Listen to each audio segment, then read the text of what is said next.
Hey guys, what's up? In this video, I'm going to share with you the best neighborhoods for Mayo Clinic nurses to live in. Now, from my understanding, all nurses, unless you're kind of grandfathered in, don't have parking at Mayo. So from working with many nurses, helping them find homes, they usually want to be close to the downtown area or close to Mayo Clinic so they can either walk to work or have a short bike ride to work, or they want to live farther away from downtown but have easy access to the park and ride lots or to the Rochester city bus. Either way, the good news is that Rochester is not a very big city. The average commute here is about 14-15 minutes. So no matter where you end up living, you're going to be close to Mayo Clinic and to the park and ride spots. Now let's take a look at some of the neighborhoods close to the downtown and Mayo Clinic area. Alright, so here we are. So here's a map of downtown Rochester. So as you can see here, we have St. Mary's Hospital, and then over here we have the downtown Mayo Clinic part of the hospital, right? So let's start with St. Mary's. So if you're going to be working in St. Mary's, you're going to have Kutsky Park, which is north of St. Mary's, which is a great neighborhood that you can buy a home or also rent. They have a lot of rental properties in this neighborhood, or they have several options here of houses that you can rent. Or you can also, if you want to be, south of St. Mary's, you have Powell neighborhood, Pill Hill, and Historic Southwest. The homes in these neighborhoods are going to be a little more expensive. They're going to be usually bigger. They're full of character and have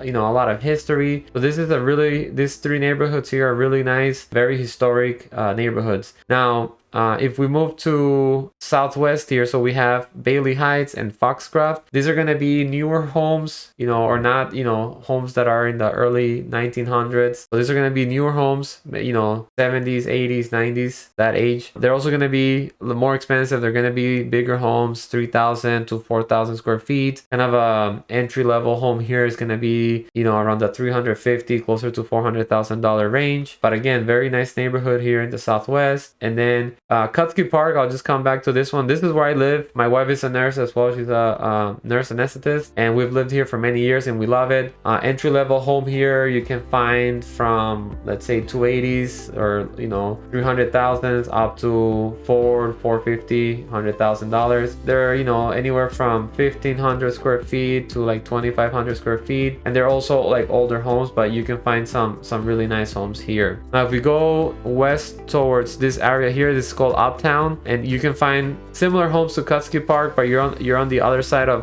Highway 52 here. And the other nice thing, or one thing I like about this Uptown neighborhood, is that you have the Cascade Lake, which is a great place. They have like a little beach area that has been developing over the last several years, so kind of a nice place to hang out. And then they also have trails here where you can go jogging, biking, and then you can go from here to other trails. So kind of a nice area. But again, this entire area here that we've kind of looked at so far, it's very close, so it's not a very difficult. If you're in this neighborhood and you want to go to Cascade Lake, it could be 15-20 minute walk. And same thing with like Kutsky Park going to Cascade Lake, or it's not very far away. Now if we go east now, so there's this Eastside Pioneers neighborhood, and then south of Eastside Pioneers you have Slattery Park. So both of these neighborhoods you're gonna find a lot of affordable homes that you can buy. They're gonna be also like older homes similar to like Kutsky Park. And it's the location is really good. It's close to the downtown Mayo Clinic. And then north of this area you have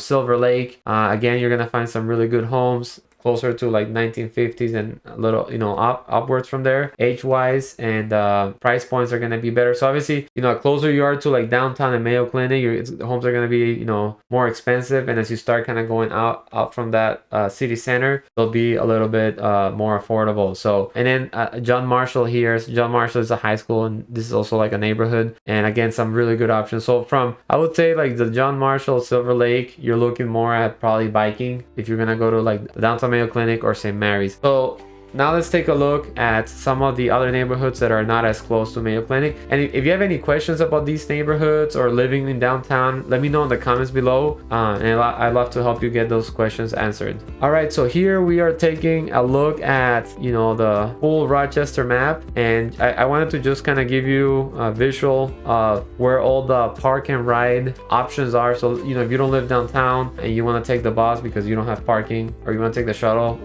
because you don't have parking to Mayo Clinic. If you go to this park and ride spots, you can park your car and then take the shuttle from there, and then after work you can take the shuttle back, right? So you can see they're spread throughout all of Rochester, so no matter where you live, you're always going to be a couple minute drive from that location. All right, so here is the kind of the northwest or the north side of town with the park and ride. So you have the Walmart North, there's a park and ride there. You have the Northwest Highway 52 North IBM location here, and then if you decide to live in a neighborhood that's closer to or that's more on the northeast, it's called Highway 63 North, which Shopko that doesn't exist in Rochester anymore. There's a Haley, which is a HVAC company, but this is the location here. So this is kind of that north side of town where the locations are. So I wanted to give you a closer look. Now let's take a look at the south side. So if we look here, this is the south side of Rochester. So you have the West Lot and Mayo Clinic. So the West Lot's a little unique. So there's certain nurses or people, employees at Mayo that can actually drive their car, park here, and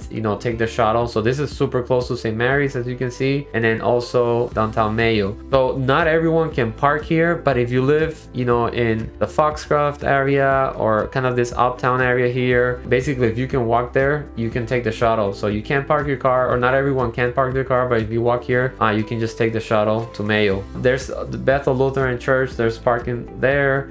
The Highway 14 East Cup Foods location, there's the Southeast RCTC. So basically, you can kind of see where they're located here on the map. So again, no matter where you live, you're always going to be pretty close to those. I know that moving to a new city for work and relocating can be overwhelming, but I want to make this process as easy for you as possible, whether you're looking to buy a house or to rent. So on the video below here, I'm going to have some great links where you can find more information, more detailed information about a lot of these neighborhoods that I discussed. So that way you can, make the best decision as you are relocating here. And if you want to, start the home buying process, want to connect with a lender, feel free to just reach out to me. Zero pressure. I'm always happy to educate people. When I relocated here, I didn't know anyone, so I had to kind of learn all that by myself, and so I definitely can understand how that feels. So if you have any questions about moving here, things to do, anything like that, feel free to reach out, and thank you so much for watching.